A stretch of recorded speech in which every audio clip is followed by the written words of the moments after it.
দুনিয়াতে যত অদ্ভুত অদ্ভুত প্রশ্ন সব আপনি মুসা আলাইহিস সালামের মাথা থেকে পাবেন। বিভিন্ন বিষয়ে আল্লাহরে প্রশ্ন করতেন। সাইয়েদনা মুসা আলাইহিস সালাম আল্লাহরে বললেন, আল্লাহ আপনি আমার এমন একটা জিকির শিখাইয়া দেন যে জিকিরটার শব্দ আপনি আর আমি ছাড়া কেউ জানবে না। দিনে রাতে সব সময় এই জিকির আমি করব, আপনারে ডাকবো, কিন্তু শর্ত হলো এই জিকিরটা জানবে শুধু আপনি আর জানবো শুধু আমি। আল্লাহ বললেন, মুসা পড়ো লা ইলাহা ইল্লাল্লাহ।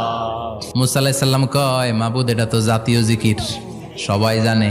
আমি তো চাইছি এক্সেলেন্ট একটা জিকির, কারো কাছে নাই, শুধু আমি জানবো আর আমি পড়বো।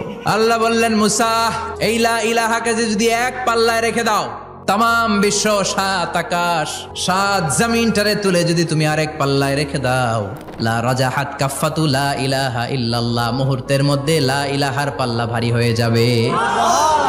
ও মুসা, তুমি যতই এক্সক্লুসিভ জিকির চাও, লা ইলাহার চেয়ে দামি জিকির আমার কাছে নাই।